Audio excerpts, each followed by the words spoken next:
And welcome to this episode of the Horse with No Name podcast. We are recapping the decade, and we have reached the 2013-14 academic year. I'm joined, as always, by my co-host, Bob McMichael, and a special guest tonight, Albert Suniga from the 2013 men's basketball team, who's also on the 14-15 team as well. We'll get to them next week, but nice of Albert to drop by. How are you doing tonight, Albert? I'm doing great. Thank you guys for having me. Thanks for reaching out. I mean, this is awesome. I'm excited. I think it's going to be fun and see how much I can actually remember. It seems so long ago, but yet it really wasn't. Absolutely.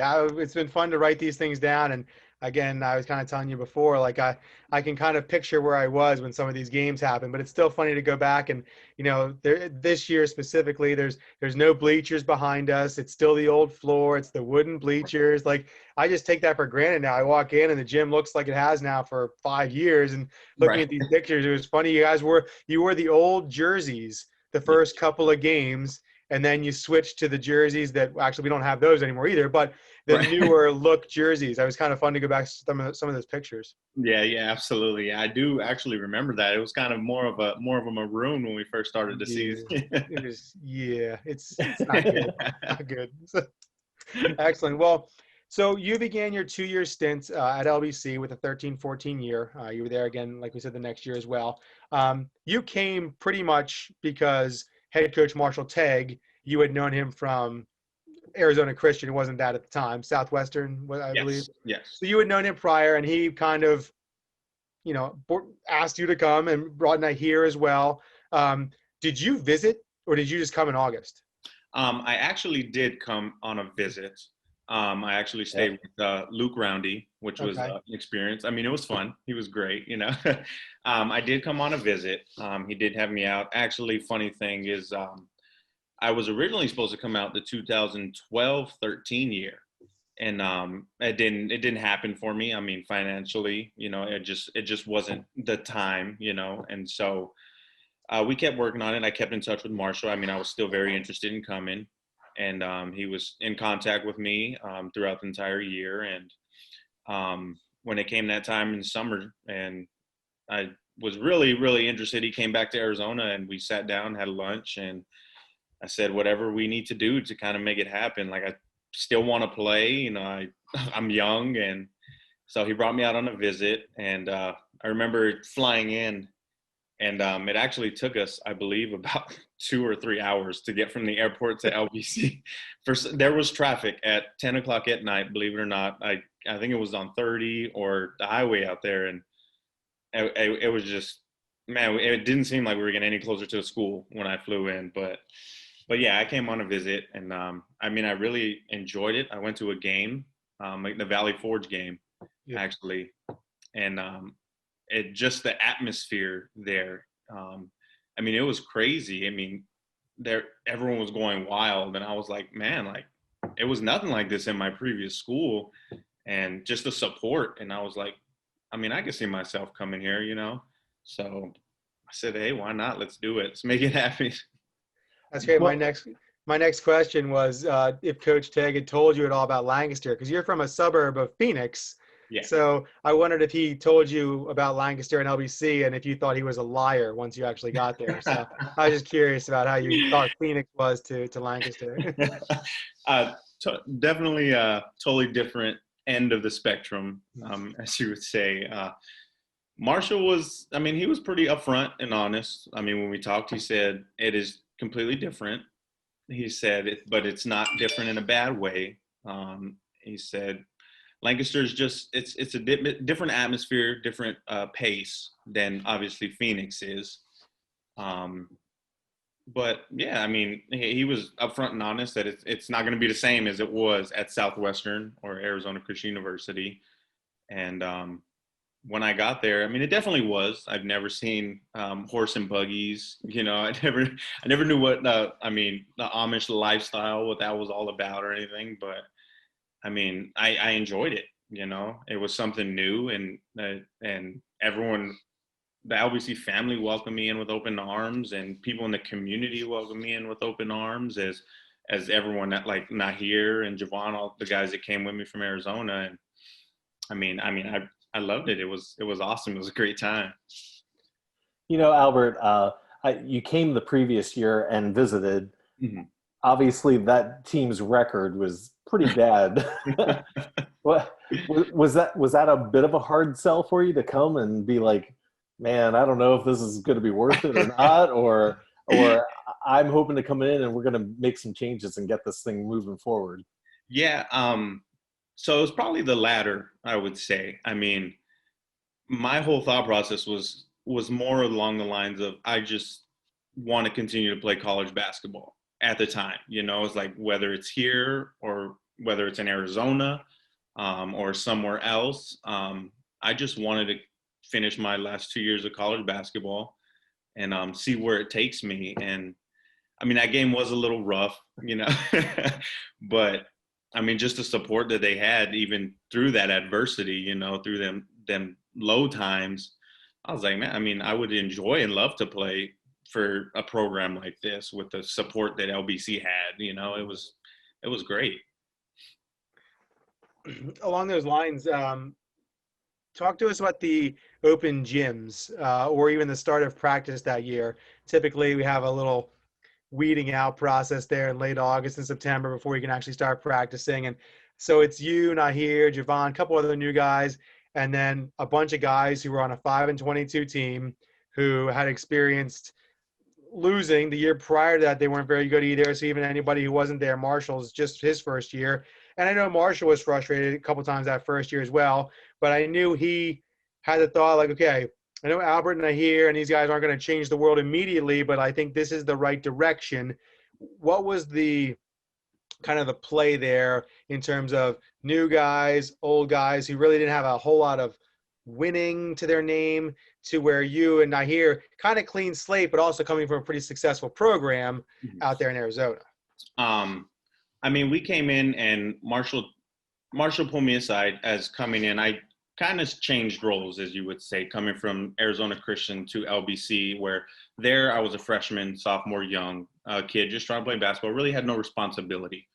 Coming to LBC, and Marshall pulled me aside and said, look, I need someone to take charge. He said, I'm not saying it's going to be you. He said, but we need some structure, some leadership, and these guys are willing to follow if you lead in the right direction. And so coming in, I mean, the biggest thing for me was trying not to come in too aggressive and make it seem like I was trying to take over what they had already started building on. So it was coming in, letting them know that, I mean, we're all here for the same reason, for one goal. And obviously that's to glorify Christ first, but to also win basketball games while we're here and have fun doing it.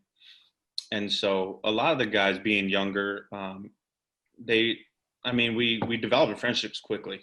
And so doing that and everyone being on the same page, it just kind of made the transition smooth. And I mean, we all got along. Everyone was friends, you know. And so that definitely helped. And I definitely had to mature quickly going from Arizona Christian to here. Definitely matured into that role and making sure I held people accountable and for, you know, what they were doing, and same vice versa. They hold me accountable as a leader, as a captain. And I mean, guys stepped up like Luke Roundy, you know, made his way up. I mean, being a captain and doing the same thing, you know, holding each other accountable. So he was kind of helped in that aspect, as in being there before. And the guys just kind of followed suit. And I mean, we started winning games. And who says you're having fun? You're winning games. You're having fun, you know. Before you guys did start winning some of those games, you lost your first 3 games of the season, but it was against pretty tough opponents up in Oswego State. I think Manhattanville was the other game, then Eastern as well. So 0-3, and I'm sure for some of the returners, I can't believe we're going to do this again.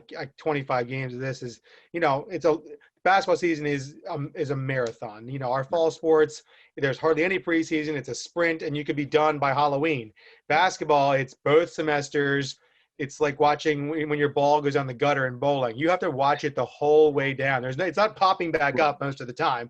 You have to watch this whole thing the whole way down. Same with basketball. But so these first 3 games, you kind of get this oh no feeling. Then it's followed by a 4-game winning streak. And now all of a sudden, okay, it's 3 straight NEAC wins. it's a 2-point win against Morrisville State in our building. That's like, what?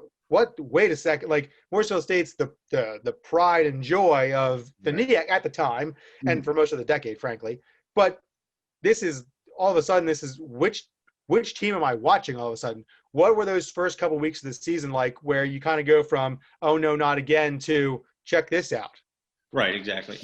Funny story. Actually, after those 3 games, like you mentioned, we start the season off 0-3, and around that time, I remember it was a night after practice, and I come out of the locker room and I see Dondre Perry, and he's sitting on the ground up against the padding behind the basket, and I walk over and I'm like, hey man, what's going on? You know, and he's like, I'm tired of losing. He said, this is going to be a long season if we keep losing. And I told him, I said, you know what? I mean, we're new, you know what I mean? We're trying to learn how to play together. I said, it's not going to continue to happen. I said, just trust that we're going to continue to get better. We're going to develop chemistry with one another, and we have the tools to do that. And then, as you see, we go on a 4-game winning streak. I mean, we do great. And then we kind of stumble a little bit. We drop 2 right before Christmas. So we go into Christmas, 4-5, I believe, or 4-6, something of that nature. And so with that taste, going into a long break, knowing that, man, we should have at least be above 500, kind of, I mean, everyone came back after Christmas break, like, all right, let's get this thing going, let's get on the right track. Your answer to my next 2 questions. This is great. I think you saw the sheet, because I remember that it was it was just a 4-game winning streak. Like, in the grand scheme of things, like, it's 4, like, but it was this like momentum shift of, I mean, because the 5-22 the year before, I think they were 7-something the year before that. Like, we're talking about like years now of like kind of losing, and 4-game winning streak. Okay, everybody come to the gym. You got to watch the basketball team. It's so great. So then we lose them out of Aloysius. Always a tough opponent. I think it was away. Crescent is so far away from Lancaster. It's just a hard place to play.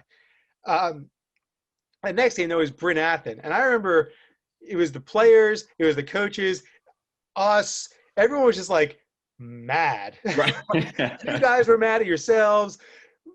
Coach Tag was mad at you. We were mad at all of you. We're like, no, you're ruining this perfect thing. Like, men's basketball was back. And then, because you said, we don't really work over Christmas a whole lot. You guys all go home for the most part. Like, all of a sudden, this 4-game win streak is way in the past all of a sudden. Like, can you believe this team did this to us? And like, how did you go to Christmas? And then did something happen over Christmas? Did something happen when you got back from Christmas break? Because I know, typically you guys are the only ones back early. It's, the men's basketball team, the women's basketball team, you kind of have the campus to yourself. No one's really around. You practice twice a day and whatever. Did someone say something? Was there another, a Dre moment where it's like, this is ridiculous? Because we're going to talk about it here in a second. January and February are this like magical times. In terms of wins anyway. So did something happen there over the break?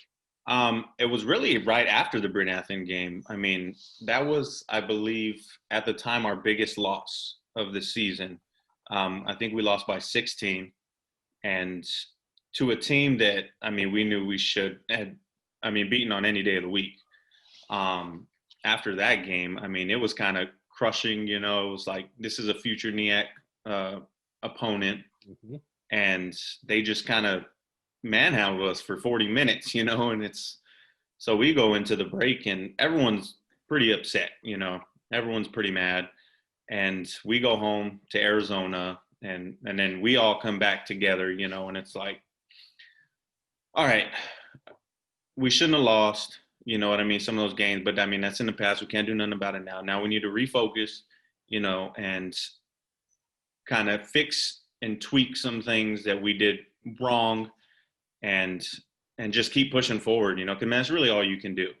You take your loss, you take your wins with your losses, and you just keep moving forward, and then you make adjustments and try to get better every single day. And that's what we kind of did. And we didn't know what to expect. We're just taking it game by game, and obviously, good things started to happen. Absolutely. And so January starts with a 5-game winning streak. We're playing some of the northern NEAC teams. Wells, Casanovi's in there. Our only loss of the whole month is to Gallaudet, and we'll get to all those games. Yeah. Next year, the following years there's even better. The rivalry with Gallaudet begins this year, but then it grows exponentially the next couple of years as well.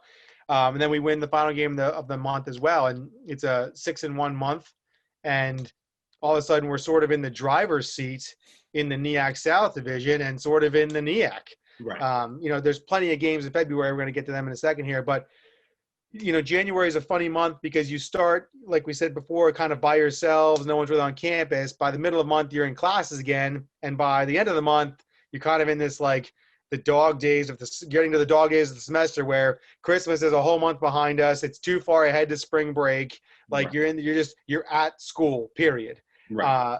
But it can also be an exciting time, as it was specifically in this year, where, this is kind of the birth of the Red Sea student section. This is kind of the birth of, hey, you can't miss a game. Like, you don't miss a game because, we're going to talk about it in the weeks to come in the years, but maybe you can speak to it. This is kind of the birth of Dre jumping from everywhere, Right. CJ taking over games, you taking over games, Nahir not being lights out from 3-point range sometimes, Roundy in the middle, like everything's sort of going. What Right. was January? What do you remember about January? January, it was just kind of, everyone just seemed a lot more confident in themselves, individually. And practices were just outrageously, competitive. It was just that we had a couple like really good games. I think we had a game where we played Casanova, and I think we won by like 40 or so, something of that nature. And it was like, man, like, there's no team in the NEAC other than, obviously, like you said, Morrisville State, that we just felt. I mean, but even then, even with them, it was like there's no team in the NEAC that should be able to compete with us. I mean, with the roster that Coach Marshall put together and the players that we had, it was. We eventually got to a point where it was like, man, some of these guys shouldn't even be playing Division III basketball. You know what I mean? And it just kind of diamonds in the rough that, I mean, like Jared Yoder found, and it's like now these guys are starting to get confident, in themselves. And when you got 5 guys, 10 guys, 15 guys that are just super confident and comfortable with playing with one another, it makes the game so much easier because you trust your teammates and you know that they're gonna make the right play or they're gonna have your back no matter what. And I mean, that was really where it came out. Everyone just started, we can really go on a run and do something special and do something big here. And I mean, the rest of the season kind of showed that. And so going into February, we beat SUNY IT, I think, the first weekend of February there. Then had to go to Morrisville and lost a close game, I think by 8, if I have it right. So that's a split then of the season series. But then we won the rest of the games in February. It's a 7-game win streak. Win the rest of the games, secure the top spot. I don't remember how that worked that year. I don't remember if we had the same record as Morrisville or not, and we won the tiebreaker. I forget. I always forget these things as we go along because they happen so frequently. But it must have been nice to not only get the top spot because you get to play at home, but to sleep in your own bed. The student section at that point was a big deal for us. And so heading into the NEAC semifinals, we crushed Berks. And to your point, now you're thinking, okay, we're one game away. I have this written down in my notes. Bob and I are going to talk about it later. But did you guys realize how good you were at the time? Or was it just kind of like, hey, this is fun. Like, we're really playing well. We're meshing together. And let's just see what happens. Or was there like hey, you know what? We're getting this. Because my recollection and looking back at some of the articles I wrote at the time, it just seems like, hey, we won again. This is great. But like there was really no realization. Like I feel like the next year's team and certainly the following year's team had like, come take it from us. This was more like, hey, this is great. Like it was, I know you guys took it way more seriously than that, but it was just kind of snowball effect type of thing. Yeah. I mean, I guess it was a little bit of both, I mean, we were winning, we were having fun, but it was kind of, no one was ever, I mean, us coming from a different school, and as you can see the previous seasons before, not being very successful, it was kind of a little bit of like, man, this is fun, but yet no one has ever been in this situation, you know?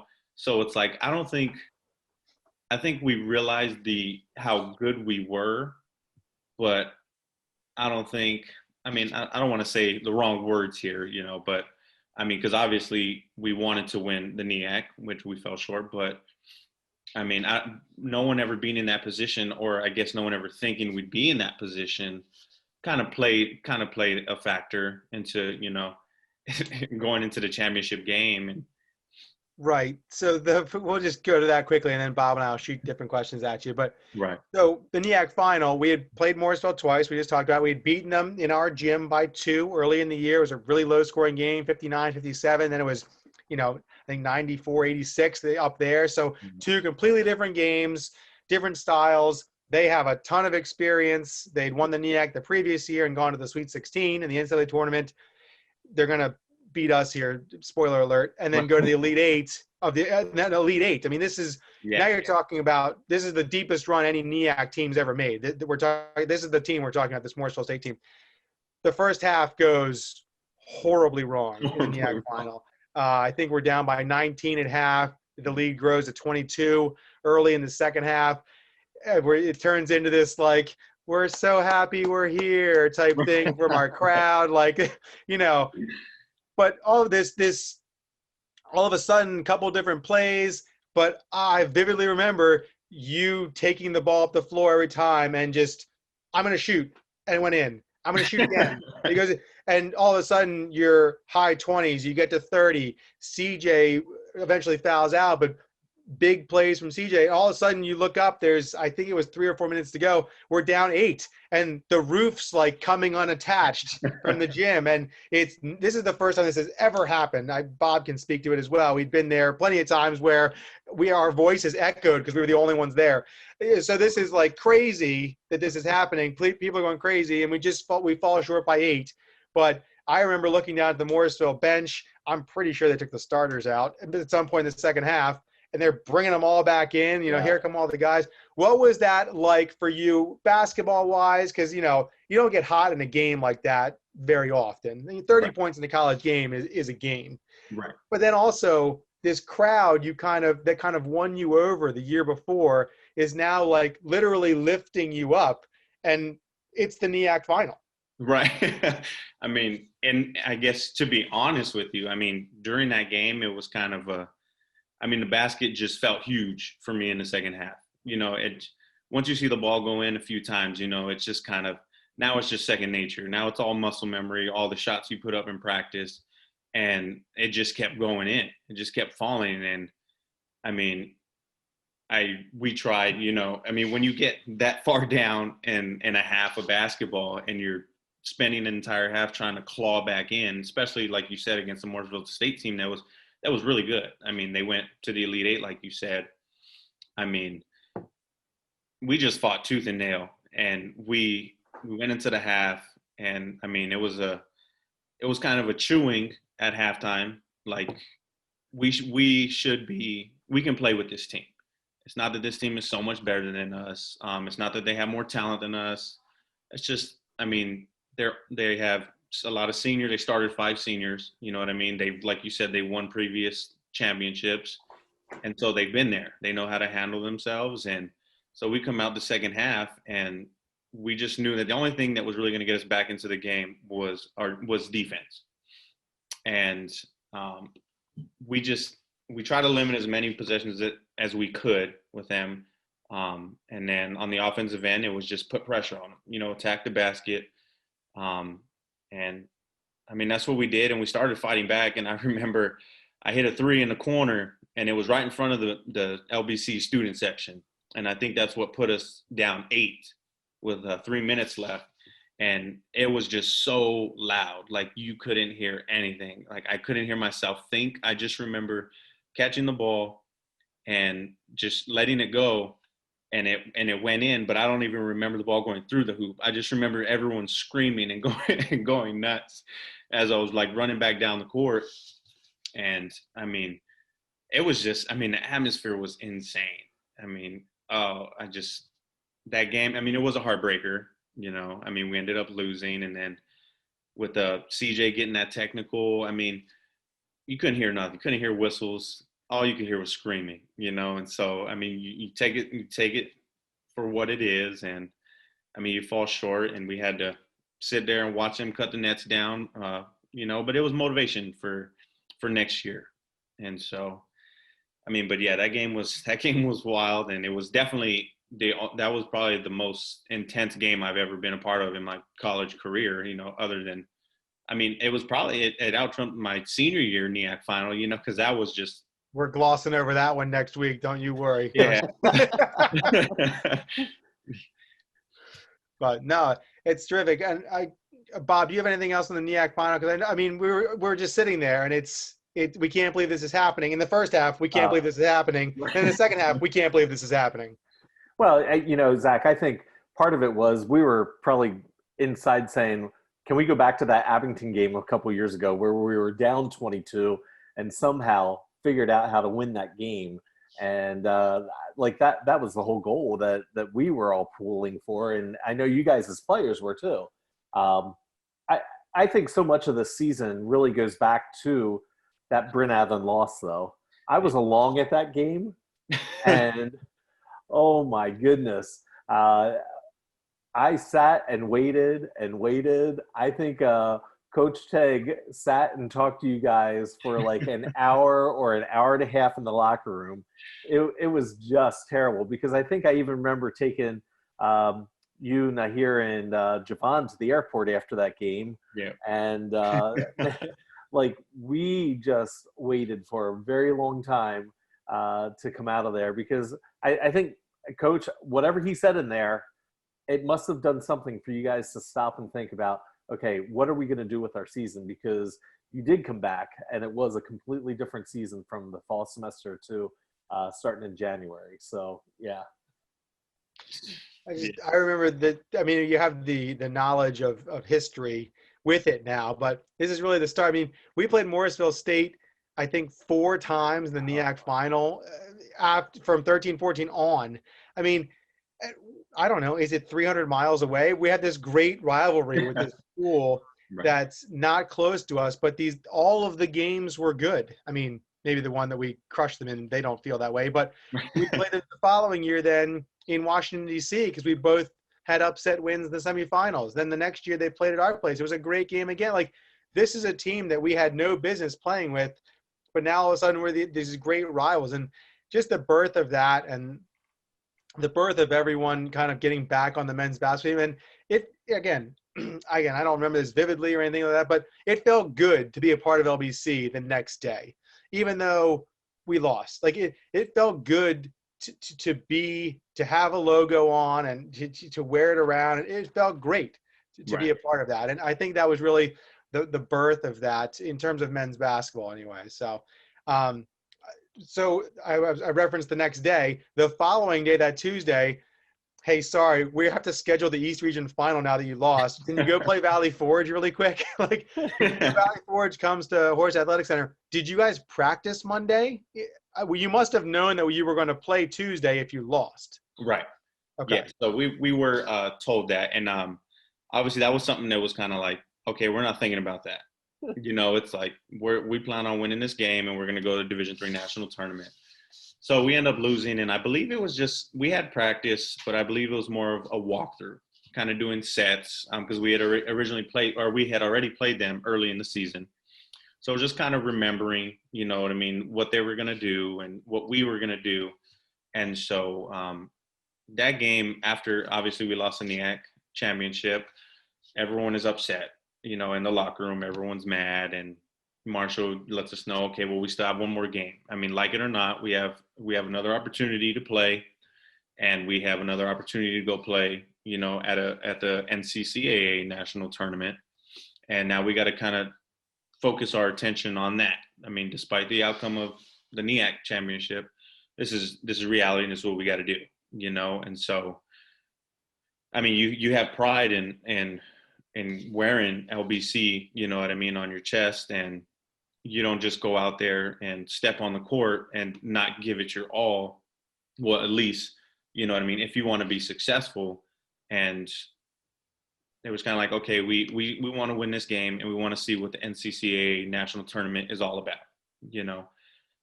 Did you picture Morrisville State jerseys on the Valley Forge players? Because it was not a close game at any point. No, yeah. I'm not here to tell you that was one of their strong teams of the decade. I'm sure our current head coach John Mack, who was the head coach of Valley Forge at the time, would agree with me. Right. But I mean, just up and down the floor with them. I think 72-48, I think, is the final score. And It is. I mean, Yeah. men's basketball teams don't score 48 points in game. Like, you're supposed to score more than that. Right. What was the feeling like then afterwards? It must have been a little, obviously, excitement because you get to go play 3 more games with this team, but maybe a little sigh of relief. Like, okay, we do have something we can hold up for Right. this season. Yeah, absolutely. I mean, and we were all just kind of seeing red, you know, that game. It was like, we're still upset. That loss is still it's not sitting too well with us. And we're going to take it out on Valley Forge, you know, because, I mean, there were, other than Morrisville State being our NEAC rival, you know, Valley Forge was kind of our East Region rival. And the game that I went to the year before on my visit was against Valley Forge. And I remember vividly, like, they were winning, and a lot of the players were throwing up hand gestures to the LBC crowd, and I mean, just that competitiveness, you know. And it's like, I remember you guys, even though I didn't play against you guys, you know, it's kind of, I remember you guys and what you were all about in the East Region Championship the year before. It's like, I'm okay. sure our students just sat there like saints too. So that's just so again, we're going to talk about it next week with our guest next week. But how did the trip to nationals? Then we win the first game and lose the second, but end up getting third at the national tournament. Well, the following year we're going to win the national tournament. What did you learn? We'll kind of preempt next week's episode. What did you learn that first year, this 13-14 year, that you did, well, fortunately or unfortunately, carry with you to the next year with the NCCA national tournament where we end up winning? Yeah. Really, I guess I would say, I mean, it's just players that stepped up, you know, guys that, I mean, Jordan Mellinger stepped up big for us. You know, CJ stepped up tremendously from his junior year to his senior year. Nahir the same, Dre the same, you know. It was kind of, okay, we kind of know what this tournament is all about. We don't know who we're going to see here, and we don't know who we're going to play, how we're going to match up. And losing to Arlington Baptist, it was kind of a sour taste, mainly because we lost by 5, but we lost to a team that I think had 7 total players, you know, and it was like, dude, like, what is going on? What is this? There's no way this should be happening. They have 7 players. We have a full team, and we end up losing. And then we go in the next year, and a lot of players, you know what I mean, they just step up big when we needed them. And it's kind of like you're not going into the tournament prepared for who you're going to play and what you're going to see. So it's more of trusting and relying on what you work on, you know what I mean, in practice, and just implementing that in the game, and just trusting that, you know, Coach Marshall puts together a game plan that's going to make us be successful. Do you feel like this 13-14 year is the foundational year for the rest of the decade's success in men's basketball? I know you're not a guy who would typically say something like that, so I don't want to put words in your mouth, but I think of, and this is not to take anything away from people who were before you or that you had a over influence, but I remember CJ and Dre their freshman year, the year you weren't there before. Mm-hmm. The growth they had the year we're talking about 13-14 is large. The growth to the next year is large. CJ is the player of the year. And then the year after you leave is the year we go 27-1. CJ is the player of the year. It's like this unbelievable thing.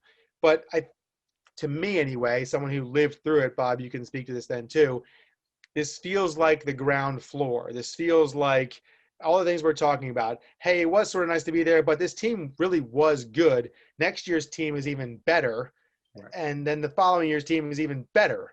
It's amazing to see this 3-year run of almost we're talking 80 wins over 3 years. That's insane. Right. But where do you think your place is in all of this?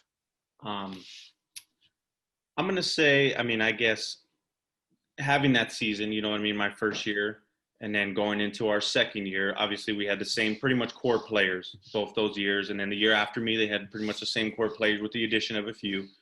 And I think what kind of happened is, obviously when you're trying to recruit at a Division III level, it's a lot more difficult. You know what I mean? And so when you're recruiting in a local area, guys come and watch games, and obviously they want to see wins. They want to see people in the stands.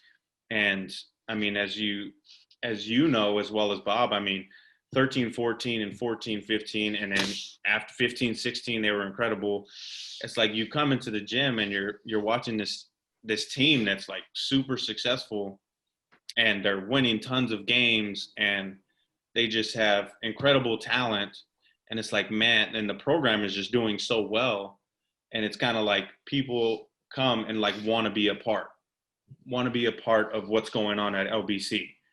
So now our name at LBC is kind of getting tossed around like, man, LBC's top of the NEAC. It just continues like that. And I mean, I don't want to be so far to say it's set.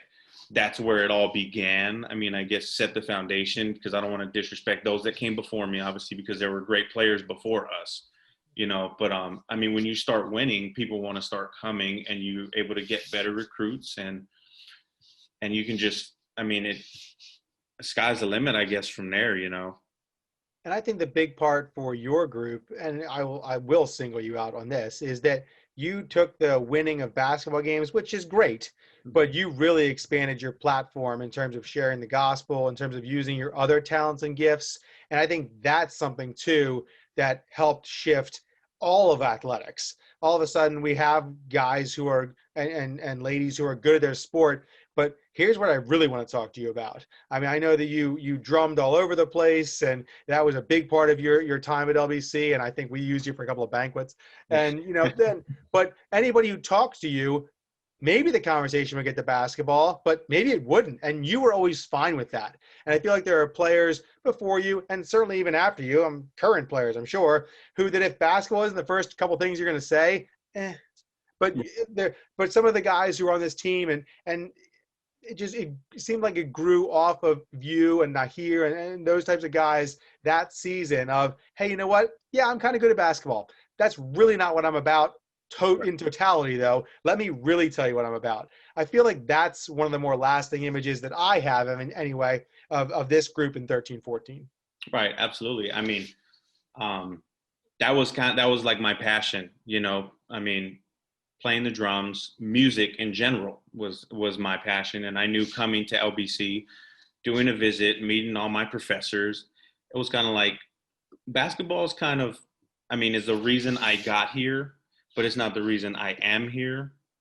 And kind of maturing, I guess, and becoming a leader and a captain of the team, it was like, okay, our main goal here, obviously, is to further the kingdom of God. And like basketball it'll take care of itself, and as you know, I mean, music and sports are like the two biggest departments at LBC.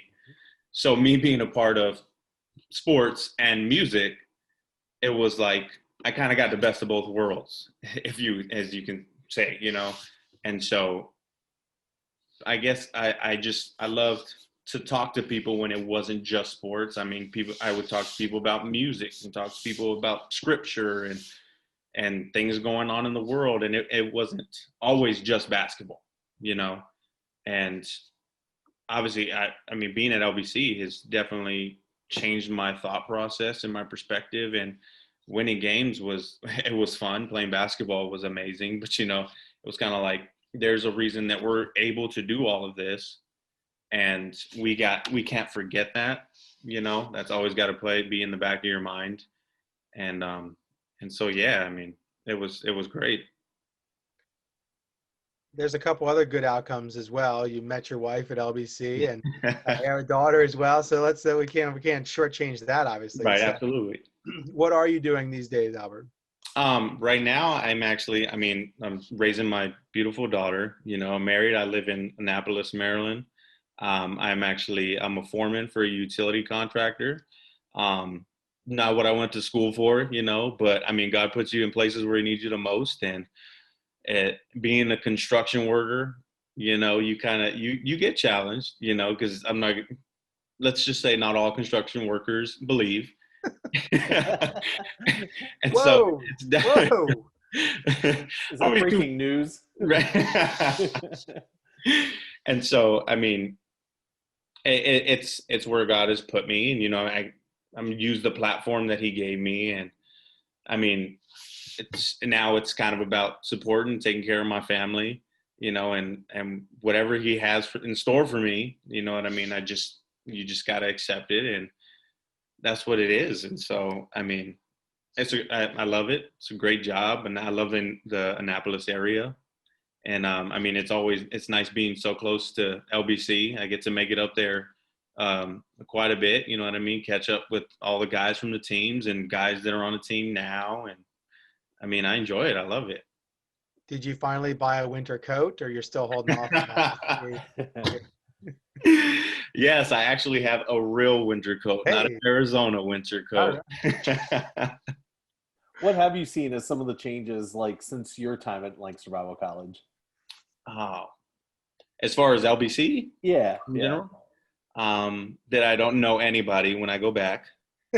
It's amazing how quick that changes. Right, exactly. It feels like not so long ago, but yet it is so long ago when you really think about it. Yep. Obviously, the growth and the expansion, I mean, has tremendous. I mean, since I've been gone in the past 5 years, buildings have gone up and fields have been built, and just the facilities are just continuing to grow, and it's like, I mean, it's like good things are happening.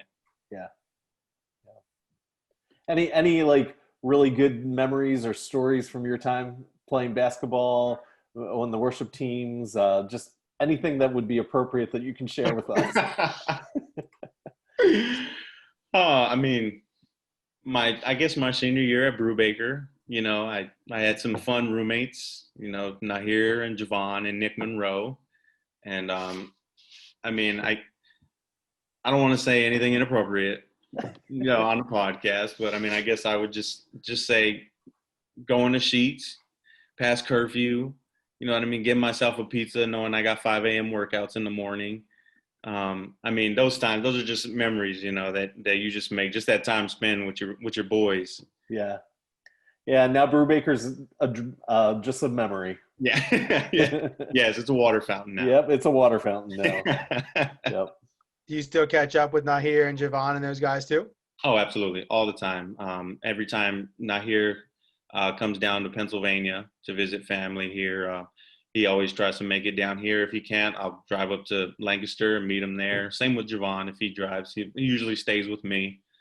And then we try to get the guys together, say, hey, they're going to be in town. Let's hook up and play basketball or go grab dinner or lunch or something. So we try to make it an effort to, keep in touch and to meet up once in a while.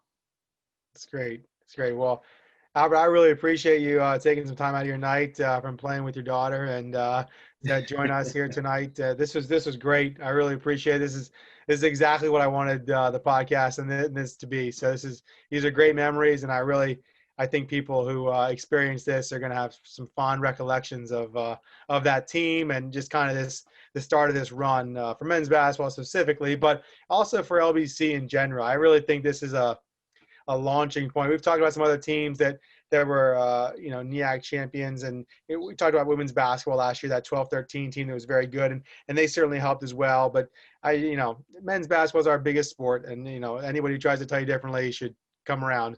And but it certainly helps. It helped in this regard.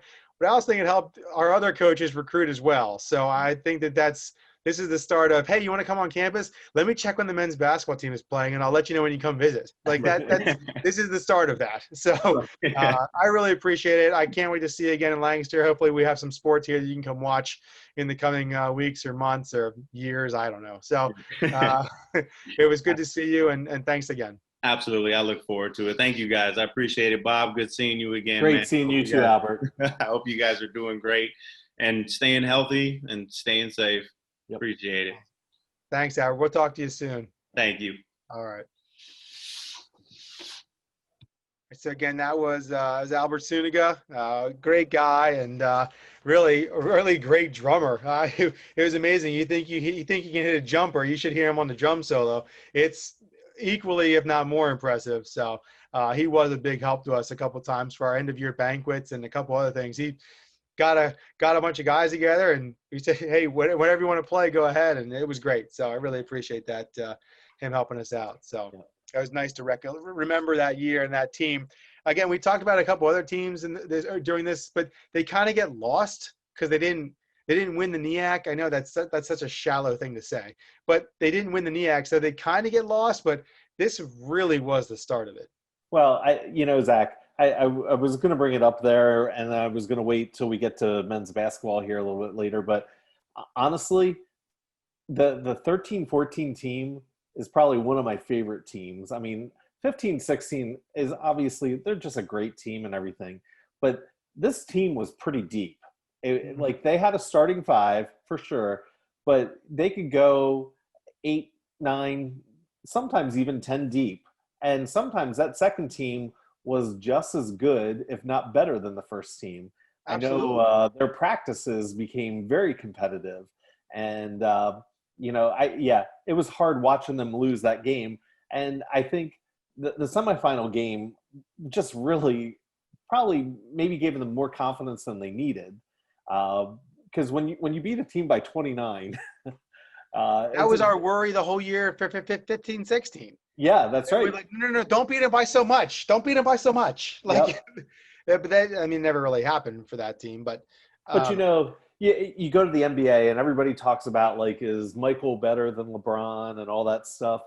And I know these guys have had that conversation too about, can the 14 team beat the 16 team? Well, CJ was a sophomore then, and he's a senior in 16, and you can't really compare, but you can. And the 13-14 team, even though they had losses, they were, in my opinion, just as good, and just had a few outcomes that weren't in their favor. So I would pick those guys, though. You're right. And I think a lot of the things, too, for next year's team, that 14-15 team, that might have been the best of the three. They lost at the wrong time. Yeah. They couldn't have picked a worse time to lose and have just a stinker. We're gonna have to talk about it next week. I don't really want to. We're gonna have to talk about it. But it was just the worst time. If that loss happens in January, we don't even remember it. No, we don't. It was in front of – anyway, I'm not doing it this week. I'm not doing it this week. Yep. Regardless, this team is really good. It was a bunch of great guys. The fact that Albert and Ahir and Javon came in and did this immediately, Marshall talked about them during the 12-13 season. I got guys coming next year. They're going to really help. I had this conversation with him. Yeah. And so not only did they help, but, his influence on WPA, Albert's, is equal to that of athletics. Yes, it is. I still bring up Nahir when I talk about best point guards. Javon was around forever, and but they had this impact, and Javon's impact on the HPE department was tremendous. He did all sorts of stuff for that department. These aren't just basketball guys. Yeah. And I think that's the big thing that we started getting to. And this may have been, I don't think we started saying this then, but one of our biggest things for recruiting now is mission fit. Do they have any reason to be at LBC other than the sport you're playing? If the answer is no, we're kind of out. But if you can see them fitting to the mission of the school and that they're going to help the institution in more ways than just your sport, get them here. Yeah. But this is kind of the birth of mission fit. Yeah. Yeah. Well, and Marshall had a rough first year. Marshall was the beginning of the actual full-time athletic coach. And as you've talked about, this is the year. This academic year is really a foundation for athletics and moving forward. So, and I think we've seen it with all of our coaches. We're going to get to the recap here in a second as we continue this conversation. But I think we see with all of our coaches, you can't hide once the season starts. If you didn't recruit, you're going to get exposed more often than not for not recruiting. Yep. If you did recruit, even if you're not very good, you can either switch the players or you can change up lineups or schemes or whatever. But if you don't have any players, there's nothing you can do. Yeah. So and especially for basketball, especially men's basketball, yeah, you will get exposed immediately for anything you thought you were going to have in your back pocket, or any sins are going to be discovered immediately the first game, that you don't have anyone to play point guard or you don't have anyone over 5'10". That's going to get exposed very quickly in the game of basketball. Not that we didn't ever had those problems, but still, anything that was wrong, it goes wrong quickly. And like we talked about Albert, it is such a long season. Yep. Yeah. The month of February only has 28 days, but it could be the longest month of your life if you're not very good. So that's for sure. Anyway, let's start the recap so that we're not going to bed at midnight here. So that's right. We'll do this quickly. Men's soccer, 8-11-3 overall. It's deceiving. Did not make the NEAC playoffs, but won the East Region Championship. We defeated Karen on PKs 4-2 in the East Region Championship. Zach Bonomo with the game-winning goal, penalty kick, excuse me. I remember that game very well. It was a nice fall day, but like everyone was so tense. You could like shake. It was just a very, very tense game throughout all of regulation, no goals. We started the year 1-5-1. The team really got better as the year went on. This is Josiah Groff's first year. He had 7 goals. Matt Nargi had 7 goals, 4 assists. Lots of good names for you about Bradley Wilcox, Brandon Piper, Alex Vakic, 4 goals each. So it's a year where if you only look at the first part of the schedule, but then as the year went on, the team really did get better. And this is just like we're talking about the men's basketball team. This is kind of the beginning of men's soccer for the rest of the decade. Yeah, it is. And especially once you get down to that national tournament too in Florida. I know they came up short there, and their semifinal game was against Moody, and Moody was the team to beat down there. There's no doubt about it. And our guys took them to overtime. That was just such an incredible game. I had the privilege of going down and being a part of those games down there. For us to be able to go into overtime with Moody goes on and wins. And Moody, I think also that year, their coach was dealing with cancer. And those guys were playing for him really, really hard as well. But our guys, they bounced back from the loss in the semifinal to take the third place game and winning that game 5-2 over Providence. And like you said, I agree with you 100%. This is the beginning of, men's soccer starting to turn things around too. And, I know we haven't won a NEAC championship with men's soccer yet.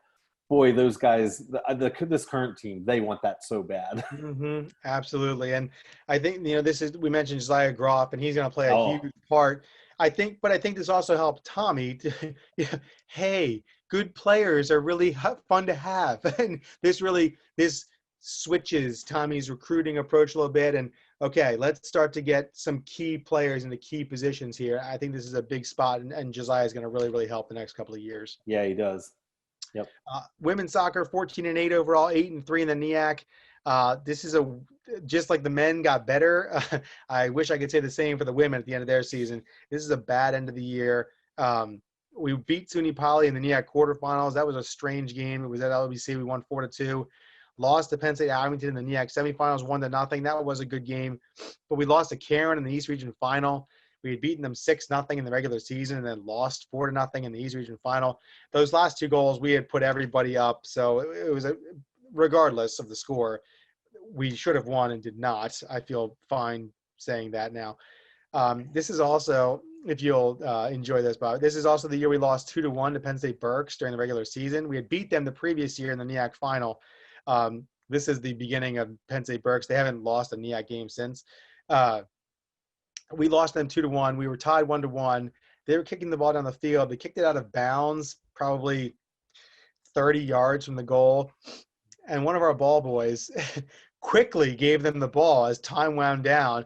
They kicked it up to the 18. The girl turned around and shot it and scored with 1.5 seconds to go. The coach was not thrilled with the ball boy. Anyway. Yeah. Tremendous conversation following the game. Yeah. Alyssa Westner, this is her first year, 19 goals, 5 assists. Monica Horning, 15 goals, 8 assists. Bethany Stein, 12 goals. Brooke Cullum, 10 goals. Caitlin Chewing at 85 saves. The team was pretty good and could still score a lot. There's just something was missing from the previous 2 years. I'm not, again, I don't want to park here too long, but yeah, something was off, and it kind of showed in a lot of games. The women could score goals. That was the thing the men couldn't do. Right. And that's the biggest difference between those two teams. But yeah, and it's interesting just seeing some of those old names too. I earlier this summer, I was at an ice cream shop up in Bainbridge, never been there before. And this girl walks up to me, she goes, "You're from LBC, right?" And here it was Bethany Stein. It was such a small world. I'm like, what the heck? It was crazy. But it was really cool to just connect with her for a little bit there. So she was a very good player. She played 3 years, and she scored a lot of goals in 3 years. Yes, she did. Yep. Very, very good forward. Women's volleyball, they're 14-25 overall, 5-5 in the NEAC. They did make the NEAC playoffs. They got the last spot. They lost 3-0 to Penn State Berks in the quarterfinals. They lost 3-0 to Karen in the East Region final. They started the year 0-6, and they were – this is not good. I had to write it down, though. I'm sorry. They were 0-13 in true road matches. They didn't win a road match all year long. We've talked a lot about the volleyball program the past couple of years. Is they were gaining some momentum, and they kind of hit these rough patches. There's still numbers there. Katie Coomer, 401 kills, 397 digs. Rachel Olsen at 285 kills, 507 digs. She's one of only like 4 or 5 people to ever have 500 digs in a year. Hannah Metzler at 872 assists, 466 digs. Grace Schumann, 397 digs. Like, there's numbers, but it wasn't a very deep team, and they had some injuries occasionally, and there wasn't a lot of offense. Yeah, but those numbers are huge. On the flip side, women's volleyball, they play 30 matches too, and it's a lot of volleyball. This is I think the 3rd or 4th straight year they're playing over 35 matches in a season. So I know they were, it's kind of what you do, or at least what you did. I think it's closer to 30 now. Just people have kind of figured out that maybe we shouldn't play 3 matches in 2 days, kind of thing. So yep. Women's cross country 7th out of 11 at NEAC championships. We got first at the the LBC Homecoming Race. The disclaimer there is that there was 2 teams. Elizabeth Florio finished 2nd, Kate Farnham 3rd, Michaela Morrison 4th there at that LBC race. This is the year we had the LBC Homecoming Race, I believe, the day before. I think it was the Friday. Yeah, I think so. And it had rained a lot, either recently or whatever, and there was a puddle, the huge puddle at the back end of the course there, back by where that house is, Bob, on campus. Yes, yep. The old we got a bunch house. of great photos, people jumping in that puddle. I think we used them every week following that. Anyway, the men actually got 6 out of 10 teams at the NEAC championships. That was their best finish at that time. Cody Becker, 27th at the NEAC championships, and Michael Carlino was 29th. So that was the fall. It's, men's soccer kind of takes the cake there, but women's soccer was pretty good. It kind of fell off there at the end. The winter, we talked about men's basketball. Anything you want to add there on men's basketball? No, I mean, Zach, you probably remember me coming back from that Bryn Athyn game. It was just wretched. I mean, I traveled quite a bit with basketball over the years, and there are just some games that I totally remember. That night, I totally remember that it was just one of those things. Nothing would go right. And then literally they did. I think Marshall talked to them for at least 90 minutes in the locker room. I mean, I had food sitting up there with me because they hadn't eaten yet. And it was just not the way to go to Christmas break. Well, it was a bummer. Maybe it is exactly what they needed. Probably looking back, I mean, not that night, Yeah. obviously, but it's difficult because at the time, Marshall still had a bunch of his family in Arizona, so I think he was leaving. Yeah, He you're was going to exactly Iowa. right. He was going to Iowa maybe to his wife's family, but he Yeah. was leaving too. It was just not the way anybody wanted to leave. And I remember the next day in the office, like people were like, "What was that?" Like, Yeah. and Albert brought it up. They were going to be they came into the NEAC the next year. I mean, there's just not very many people who go to that college, and Yeah. which is fine. But like the way we were playing, we were not supposed to lose that game. And like Albert said, we're supposed to beat that team. I had to look it up. Have we lost to them since that day? I don't think so. I don't think so either. So it's just one of those things where and maybe they did, maybe they thought that before the game, and by the time they realized it wasn't playing out that way, it was too late to fix it, and obviously lost a ton of points. So it was just a weird way to end the first semester, but again, probably helps going to that second semester that way. So women's basketball, this is, again, a strange thing where the team's unbelievable. We went 23-7, 16-0 in the NEAC, 15-game winning streak during the season. We crushed Cuca in the NEAC semifinals. That was a rematch from the final the year before. We crushed them. And then we have to play Wells in the NEAC final. Wells they got second or third, I guess, in the North Division. They won a quarterfinal game, and then they won a semifinal game. And they're just kind of in the NEAC final. They have some good players. Ashley Rozier was a good player. We played them in the regular season. We beat them, not by a ton, but a comfortable enough margin both times that we played them. Their coach was a great guy at the time. I think his name was Mike O'Brien, maybe. I think that was his name. He was great. He was so friendly with us, and he's like, "Yeah, I hope we can keep it within 20, yada, yada, yada." He must have been yanking us. I'm not sure. But the game starts. We're winning. It's close. Okay, it's a NEAC final. People are kind of whatever. But we're up by a lot in the first half, if I recall correctly. Just kind of cruising along, and they start to chip away in the second half, and Rozier's kind of doing whatever she wants and kind of tapping your fingers like this is closer than it should be, and all of a sudden we're losing and it's slipping away, and we can't score. Like, scoring was not an issue at all, and all of a sudden we can't score at all. Aubrey can't score, Katie can't score, Shanice can't, and Rozier's just laying it in. I remember, this was the year, Bob, you can correct me. This was the year the men played first, right? The men must have played. I just looked, and I'm looking at the box score for the women, and it was a 3:00 game. Okay, so the men played first. So yep. So we're hosting both of these. We should give some context here. We're hosting both of these games. This is the first time we ever hosted both the men's and women's tournaments. It was the longest weekend ever, but it was great because, hey, the men are this upstart team. Wouldn't it be great if they won? Even if they don't, at the very least, the women are going to win the NEAC. Right there. The NCAA tournament. This is going to be so much fun, back to back. Maybe we won't go to Messiah this year. We can go stay over somewhere. This will be great. We talked about this all week long. We had. So then we crush Cuca in the NEAC semifinals. The men win. They crush. This is like Sunday fun day. Like, men are at 1, women are at 3. Maybe they're both going to win. We're going to cut down the nets. This is going to be great.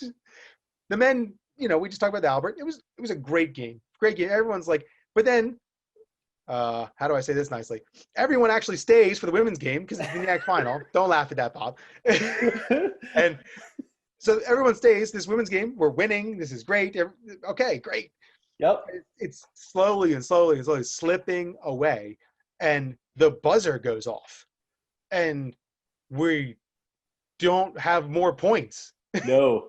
And Wells, for the first time in the decade, but not the last, we'll get to that later, is celebrating a team victory on our floor. And we're just looking at each other. Should we take pictures? What do we do? And so I'll give one more little thing, and then I'll let you go. As part of the host, sports information director, I have to help pick the MVP of the tournament with the assistant commissioner or the commissioner, who's ever there, and then the host AD. So Pete and I have to talk to the commissioner or assistant commissioner, I forget if it was Eugenia or Candace. Yeah, I don't about remember. This girl from Wells, who obviously should have won because she was the best player that day, but it was supposed to be no, what are they doing? Like, you're wearing the wrong jersey. Anyway, Yeah.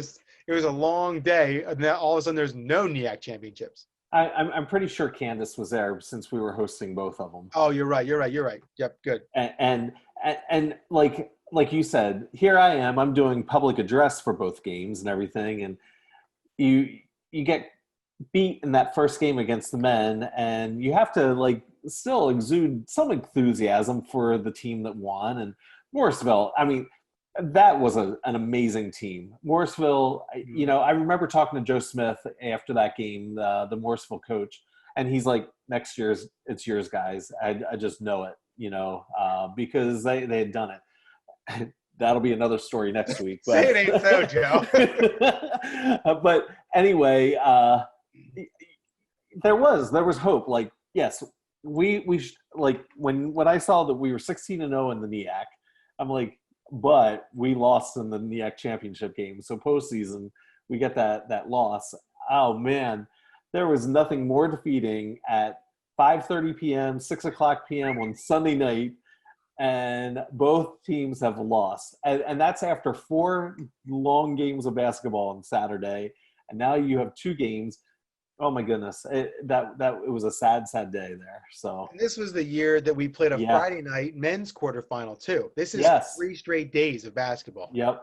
It was just, anyway, you know, you shouldn't say it like that, but the team was really, really good. They hadn't lost since before January 10th. Like, they just hadn't lost. So, like, our thinking wasn't wrong. I mean, probably a little hubris there and presumptive, but we really hadn't lost. We had, Aubrey Folger scored almost 18 points a game. Katie Stover was at 16 points, and Shanice was at 14 and a half, 15 points a game. You're talking about almost 50 points right there. Yep. We only scored 60 in the NEAC final. Like, it was just sort of depressing.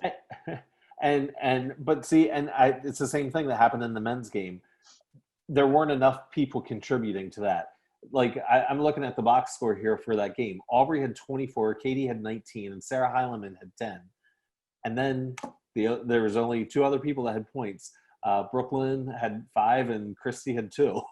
So, you know, it's just one of those things like, man, if somebody else just could have done something else. The girls played hard, but it was not good. And we should, I guess, so we'll get off the negative and go to the positive. This is the coming out party for Aubrey. This is the first year of Katie Stover. She's lethal from downtown. It's amazing. And I'm sure we talked about this, but it's amazing the parallels, except for that first year, between Aubrey and CJ. Yeah. They're the exact same years. Aubrey was great to start. CJ did not start that way, though perhaps his ceiling was a bit higher. I'm not sure. We can go through that. I don't know. But this is her coming out party. This is the last year she doesn't win NEAC Player of the Year. She wins it the next 2 years, as CJ does as well. So this is really, again, one more year of women's basketball, 16-0 in the NEAC. There's going to be a coaching change after this year as we move to more full-time coaches and things like that. But the team did get 5th at the national tournament, and it was a really, really good year. I'm not going to try to sneeze at 23-7. So it was a great year. Again, same thing has happened to the men this next year, 14-15. They just lost the wrong game. If they lose to Wells in the regular season, it's no big deal. We don't even think about it. But they just lost the wrong game. That's all. For sure. Men's volleyball is the final winter sports, 7-19 overall, but the NEAC was awful, and we went 5-3 in the NEAC and actually made the NEAC final and lost to SUNY Poly 3-0. We won 4 of our final 5 regular season games. We were down the match of the year probably, though. We trailed Penn State Altoona 2-1 at home during the regular season and won 3-2. We're going to play Penn State Altoona about 3,000 more times the rest of the decade, and they're all really, really good matches. And this kind of starts the rivalry with Penn State Altoona as we join the NEAC, and then they join the NEAC as well. So Alex Bond, his final year, 329 kills. Mitch Demko, 277 kills. Tyler Eccles is there 1 year, 751 assists.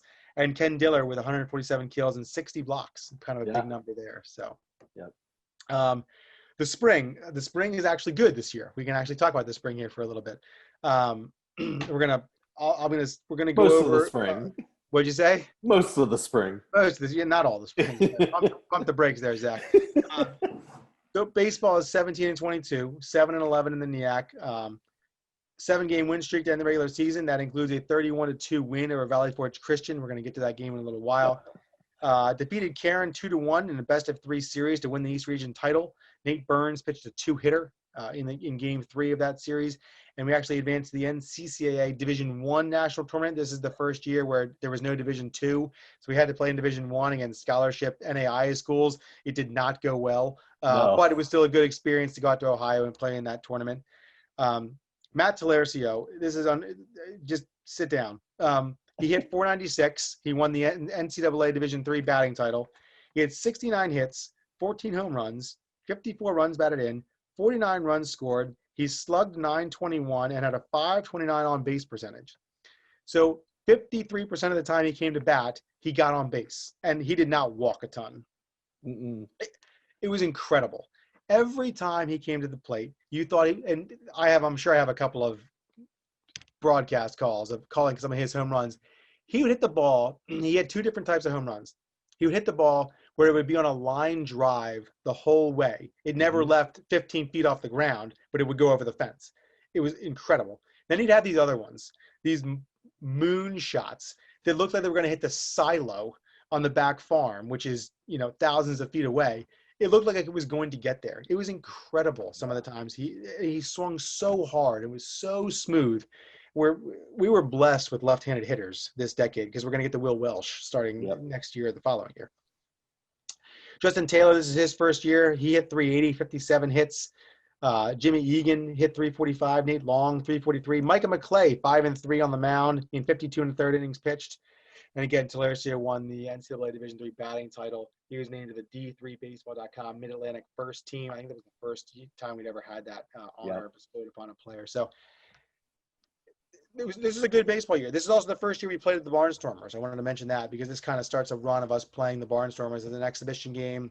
People have enjoyed that over the past couple of years we've done that. So it was a good year for baseball. It was a good year for baseball. Going down to the Barnstormers is a lot of fun. The guys loved going down there, meeting those players, and just having fun with them. So we haven't done super well against the Barnstormers, but those guys are a little bit older. Playing with wood bats is a bit different too, and it truly is. It's just exhibition. It's a good practice for them, so they're not playing just against one another as the Barnstormers. But it was fun to see these guys, and then going out to Ohio. It was a very good experience.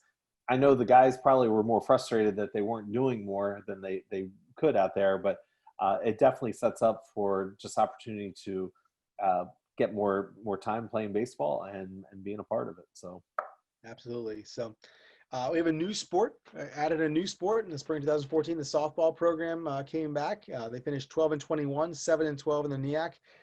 Their first win was on March 14th against Franciscan. That down in spring break, we won 9-8. Started the year 1-11, but played very well at the end of the year there. We're going to get to this. I don't want to stay here. We're going to get to it though. April 16th, we played Penn State Berks in a doubleheader. We lost game 1, 25-0 in 5 innings, and we won game 2, 11-7. We'll leave it there. I'm coming back to it. Don't worry. Yep. We played our home games at Garrett Park in Willow Street. I can't think of a further place from LBC than Garrett Park. That's okay. It was fun. We'll talk about that in a little bit too. Had a 6-game winning streak late in April. Allie Morton hit 398, 43 hits. Kelsey Collins, we're going to talk about her in a little bit too, hit 363, 33 hits. She was 10-14 pitching, 144 innings pitched, 143 strikeouts. Great numbers there. Anna Harris, she was only there 1 year. She hit 333. How's that name for you, Bob? Oh, man. And Rochelle Kane hit 277. He had 25 runs scored as well. So a good start to the softball program. I would say this is one of our more successful first-year teams. Is that right? Oh, definitely. Definitely. And the hard part is a lot of people didn't see them because of playing down in Willow Street. That's right. And we'll get to that. But yes, you're correct. Women's lacrosse, not good. Sorry. What do you want me to say? I know. Overall, 1-8 in the NEAC, beat Wilson for the win. Alyssa Westner, who we talked about with soccer, she had 17 goals. Emily Martz had 11 goals. Joanna Sugar had 9 goals. I think I'm good there. Anything else? There's hope. We are seeing improvement with women's lacrosse. There's no doubt about it. There's hope. Now. Yes. Now. That year, not so much. It's okay. They try. It happens. It happens. Yep. Women's tennis, they were 5-6 overall, 2-4 in the NEAC. They won 3 of their final 4 matches. Julia Derrychuk, 5 singles wins. Stephanie Blest, Kayla Weezer had 4 singles wins as well. Men's tennis, 3-9. They're 1-3 in the NEAC. There weren't very many teams who actually made the NEAC semifinals and lost to Rutgers Camden 5-0. Alex Darris had 8 singles wins. He was 9-5 in doubles action with Alex Coe. Coe also had 7 singles wins. And then Ted Holbrook, 6 singles wins and 7-7 in doubles play with Dan Soden. Whew. Yeah. Tennis. They played their home matches at Linden Hall that year in Lidditz, Pennsylvania. Okay. So it's pretty amazing that we have these spring sports and only 2 of them played on campus. Yeah. Anyway. And that's the truth. So that's the wrap up of the year. Homecoming that year was September 28th, 2013. The men played Widener. They lost 2-0. The NEAC schedule had the women playing St. Elizabeth, so that means the men technically had the day off. So we scheduled Widener. We lost 2-0. It was an okay game. The women beat St. Elizabeth 11-0. Brooke Cullum had 4 goals. That's actually tied for the most ever in program history in a single game. Mm-hmm. We also played women's volleyball that day. We lost to Eastern Mennonite 3-0. That was the first time we ever had 3 events on the same day for homecoming, if my recollection is correct. Yeah. It was the first time we had volleyball on homecoming weekend since 2009. So just a long – because in 2009, we had women's volleyball on the Saturday, but the women's soccer team did not play. They had played the Friday prior to that. Gotcha. Yep. Just craziness. I don't know whose idea that was, but not mine. I'll tell you that. So to the categories we go, and again, we'll try to get through this as quickly as we can, but I want to park on a couple places. Best game, the men's East Region final, defeating Karen on PKs. We kind of talked about it a little bit when we talked about men's soccer.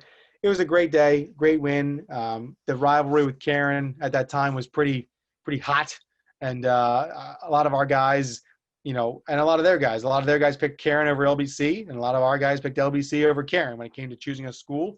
Yeah. The coaches were friendly with one another, but didn't really care for one another when it came to on the field. And it was a good, heated rivalry. So, good game. It was a good game. The men's basketball NEAC final, we talked plenty about that. The men's basketball East Region final, we talked about with Albert as well. But again, Albert plays it down, but that was 2 days after we lost the NEAC final. And it's hard to get up for a game when the thing you're working towards all season long is suddenly taken from you. And the fact that we came out 2 days later and beat them like that showed a lot of maturity on our guys' part, I thought, for sure. Well, and this is so early on where our students who have been at the school for a while are finally starting to realize a Division III tournament game is much bigger than an NCCAA national tournament game, and so we're getting to that point that, okay, yeah, we know it's another game. We love our sport and we're going to play and we're going to play well. But yeah, the fact that they had to come out 2 days later, they did not go easy on Valley Forge. And yeah, I don't know that our current coach wants to talk about that game too much. Yeah. I'll see if he wants to talk about it tomorrow. Yeah, okay. No, because he can bring up a lot more games that I don't want to talk about. The women's basketball NEAC semifinal, I have it on there just because it was a rematch of the 2013 final that was so good. We talked about last week with Adam. The baseball game that I have 2 games, but the 31-2 winner of Valley Forge, again, I don't. This is okay.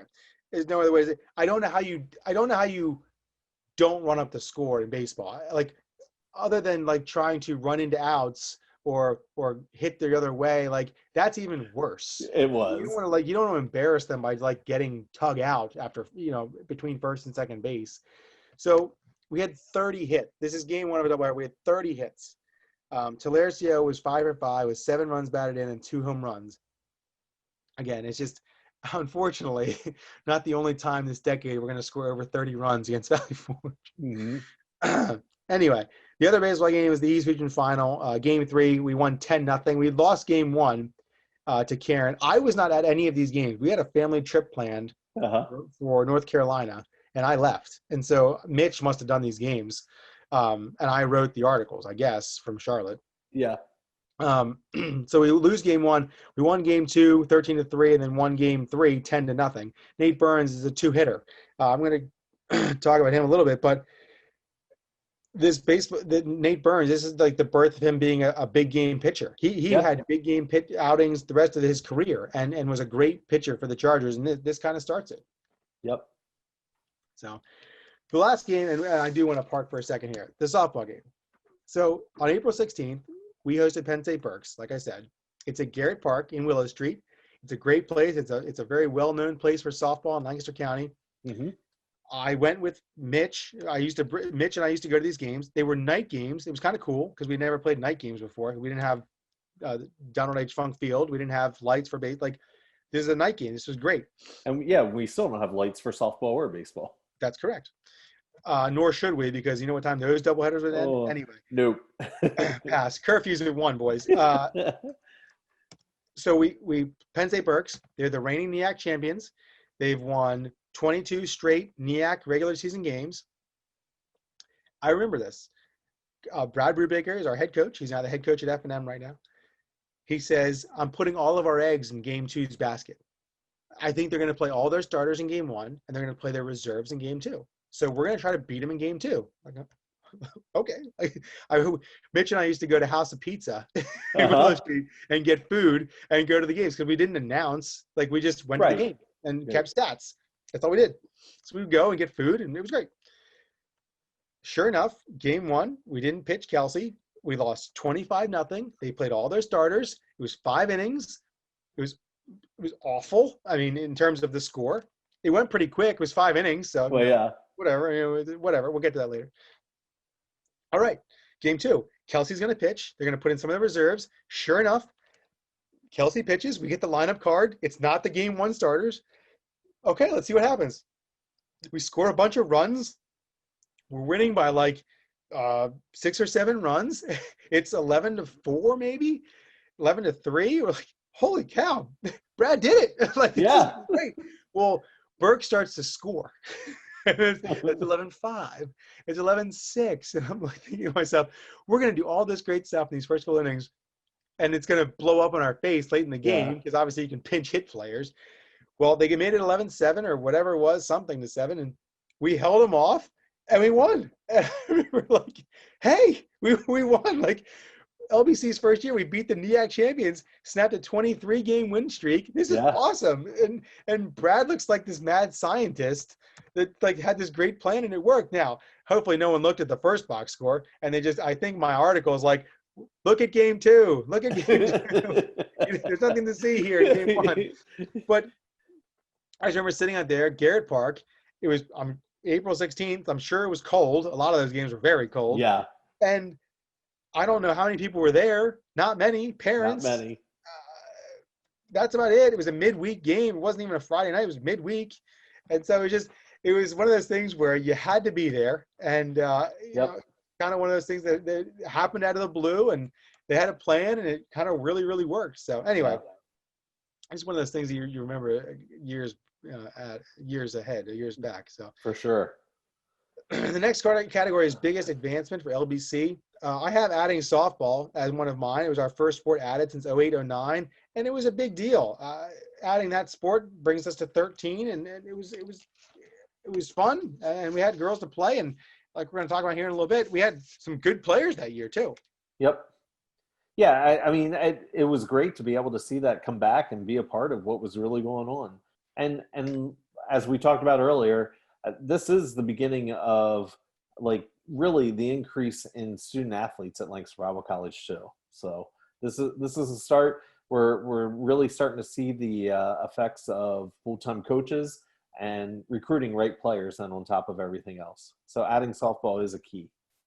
You're right. The other one I have is, we talked about it with Albert, is just the start of the men's basketball run here, the rest of the decade. the birth of the Red Sea. It's the birth of, you know, a lot of people being involved with basketball and school spirit. I think that's the big thing for me, is just this is the start of the school recognizing the importance of athletics in terms of the platform that we talked about with Albert, in terms of packing the gym, in terms of morale, in terms of school spirit. I mean, we'd have employees come out, we'd have students come out, and obviously we still do, but prior to this year, Yeah. like Yep. certain games, we would play BBC and, you know, Philadelphia Biblical, and people would be interested because they knew it. But now it was, I don't really care who we're playing. I like our guys. Like that was cool. That is cool still to this day. So, best memories, the next category, men's basketball NEAC Final. Again, a sign of things to come. Men's soccer East Region Final. Again, a great fall day, just a really tense day. Like we did not like them. We still don't care much for them when we're playing them, and obviously not off the field, but on the field, like it was it's a big rivalry. And again, the guys take it so seriously because they all got the same pamphlets and they all had to talk to the same coach. And it's hard not to, as a person, take it personally. Like, hey, I talked to you, but you still picked LBC, but I wanted you to come here. Like, okay, that stings a little bit. So now you want to beat them for sure. So, and then that softball game with Berks. Those are some of my memories. Do you have any memories from that year? But no, I think the biggest thing, as I was reviewing all the notes that you came up with for this year and stuff, last year was the year of the ladies, you know, women's soccer, women's basketball. This year you have the three major men's sports, soccer, baseball, and basketball, all having really good seasons and getting to the NCCAA tournaments and everything, and getting some wins. You know, that didn't always happen in the past even when we got to the NCCAAs.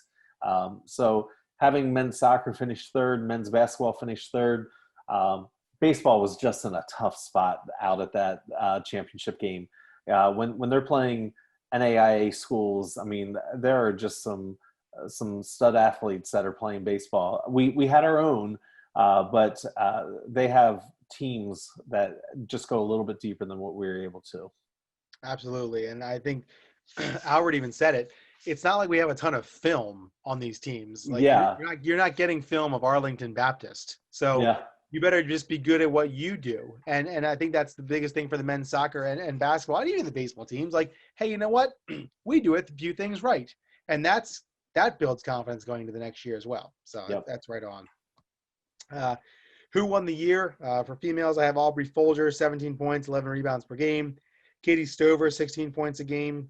Alyssa Westner, she had 19 goals in soccer, 17 for lacrosse. And then Kelsey Collins. She was on the softball team. This is the first big recruit for softball. She had 10 wins pitching. She hit .363, and she was really good all 4 years. And she kind of got bit by the injury bug there later in her career and kind of had to take less of a role with some of the pitching, had to play first a little bit more and third, I think, occasionally. But then she kind of turned into a pretty good hitter. And then she was, finally wasn't the only person on the team her later years with a couple of other players that were there as well who were pretty good, Diarigo and players like that. She's definitely, I mean, all around, she's the best softball player we've had since we brought the sport back. And again, someone who was good on the field and off the field as well for LBC. Yeah. And I also look there at those stats for Alyssa Wesner, 19 goals in both soccer and lacrosse. She and Whitney went to the same high school, didn't they? The lineage is strong with this. Yeah. I mean, so Whitney Whitney graduates and in comes Alyssa, and she continues on the tradition. So in both those sports. And I think Whitney ends up with more soccer goals, but I think Alyssa ends up with more lacrosse goals. Yes. Something of that. I might have it backwards. I don't know. But just the same type of athlete who knows how to score and finish in both sports. And I know that she was a big part of, I think this is the most goals she ever has in the season for soccer. She kind of takes other roles in Ken's next year and then the following years when Leah is there. Yep. But a good all-around player and somebody who we counted on in two sports for all 4 years she was here. But But then also the other two ladies there, Aubrey and Katie. Again, this is a beginning here for some dominance. Exactly. You're going to hear their names the next few weeks again. Yes. The males for who won the year, I have Albert Suniga, again, 14.9 points, 5.6 rebounds, 3 assists per game, first team all NEAC. CJ Dunstan, 15.3 points, 8.5 rebounds. Again, this is not remotely close to the CJ we're going to talk about next week and the following week. But this is a big step. His freshman to sophomore year is probably just as large, if not larger, than the leap he makes from sophomore to junior, junior to senior. Yeah. So he's sort of fine-tuning things junior and senior year. But this leap from freshman to sophomore, this is scrawny CJ, 160 pounds soaking wet, to 190 whatever pounds he was of just straight muscle. Come get it from me, CJ. Yeah. We often talk about student athletes at the college, which ones get better from freshman to senior year if they're a 4-year athlete. It doesn't always happen. This is one that it does. He is getting better. Yep. Oh yeah, and all of them. It's not. He's the easy one to remember. That's right. It's Jordan. It's Dre. Dre goes from a dunker to don't leave him alone on the baseline because he can shoot from there too. To all of these guys get better. CJ is the one who gets physically different looking. Yes. Yeah. Dre kind of looks the same all 4 years. Jordan kind of looks. I mean, Jordan obviously puts on muscle there towards the end in a big way, but CJ looks different. From his freshman year photo is hysterical when you look at his senior year photo. So, yes, you're right on though. Yep. I have Alex Bond on here again as well, and then Matt Talaricio. I can't describe to you, other than you having to be there, when he came up to the plate, the idea that someone's going to get a hit every time they come to the plate is not supposed to happen in baseball. That's not the game of baseball. When he made it out, it was surprising. And it was usually a line drive at someone, and they put their glove in the air. He just did not miss very often that year. And it was just, we were fortunate enough to sit behind the plate and call the games and keep the stats. To watch him look at a pitcher and just kind of chuckle and then crush it, it's a little fun, frankly. And he's not a small guy either. No, absolutely. There's a reason he's crushing the ball too. So yes. Yep. So the last one here, one thing we could go back and change. I would find someone to guard Ashley Rozier in the women's basketball NEAC final. Again, I don't. That's terrible, but it just. Again, it's one of those things where you and I are so fortunate to have been at all of these games, the good, the bad, and the ugly.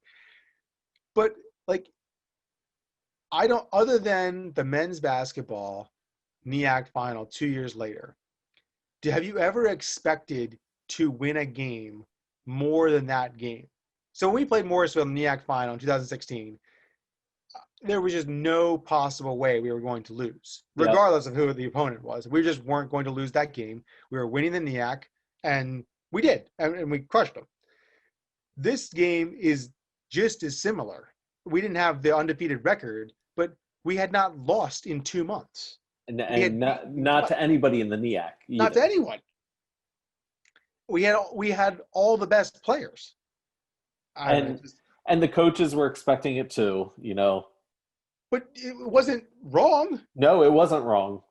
I guess the other thing there to talk about, like with women's basketball, it was a complete change in coaching staff. So that was different for them as well. Yeah, it was good. Yeah, different than that. Yeah, it was different. They came in and this was Rachel's first time in a NEAC final. Was that her next? That was the next year. This is Doug's last year with Adam. This is Doug's? Yeah, one more year. Oh, okay. But to your point, the group had been together so much. Yeah. That was our expectation. Like, hey, everybody knows everybody. This is great. And it just fell through. But yeah. Other than that, I like doing this category because it's fun to just play God and pretend that you could fix things. But I wouldn't change a whole lot. This is really this is a big foundational year for a lot of our sports. Men's soccer with Josiah and Tommy recruiting. takes off after this year. We're in the NEAC Final next year against Morrisville State. Women's soccer, there's going to be some more downs the next year, but it leads to us getting a full-time coach, which is better for the program as a whole. Women's volleyball is going to start getting better after this year. Cross country is really going to start getting better here really soon. Basketballs are going to, this is really a launching pad for the rest of the decade and launches us into more full-time coaches, more sports, more student athletes, bigger platforms, bigger national recognition for individuals and teams. I mean, this is just a really, really big year now that we have the ability to look back on it. Yeah. It really does set up. When you're saying, hey, we're only at 13 teams, I'm like, man, there's a lot more sports to add here. And that's going to happen very quickly. Absolutely. So this is a really fun year. Albert was great talking to Albert. Oh, it was awesome catching up with him. It's just fun to remember it, and it's nice as we both get older to remember it correctly. Yeah. Just to be right on some of our thoughts. It's nice to have that reaffirmed by Albert. Yeah. But it's just it's a fun year. It's a fun group of student athletes. It's a fun group of coaches. It's a fun time for LBC. And I think is this the second year of the library. So we're pushing big buildings. We're pushing some bigger money. It's just kind of coming together for LBC. Yeah. I think that's the one thing too. I don't want to miss out on the LBC part of this too, because it's easy to get caught up in athletics because it's an athletics podcast. But this is like some of the golden years for LBC, in my opinion. Again, I've only been there since 2009. You were a student in the 90s and saw it through, had a longer time with it. But this is sort of like the beginning of like the golden age for LBC as a whole, let alone the athletic department. Yeah. No, the school is definitely on a growth cycle right there, and lots of things happening. Campus is starting to really start changing, and Dr. Tegg and his leadership, a lot of really good things have taken place, and he's willing to take some risks that the school always wasn't ready to do. So it's pretty cool. Absolutely. And our coaches as well, asking about this student athlete, hey, there's some concern here, but I think this is really going to help that. LBC is going to help this person, and this person is going to help LBC. Yeah. All right, let's see if it works. And more often than not, it worked. Yeah. And that was a big step too, like you just said, for LBC to take some risks, whether it be with personnel, full-time positions, student athletes, whomever.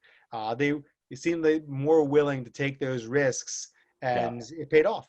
Yep, so. For sure. So awesome. Well, Bob, this is good. 2013-14 is in the books.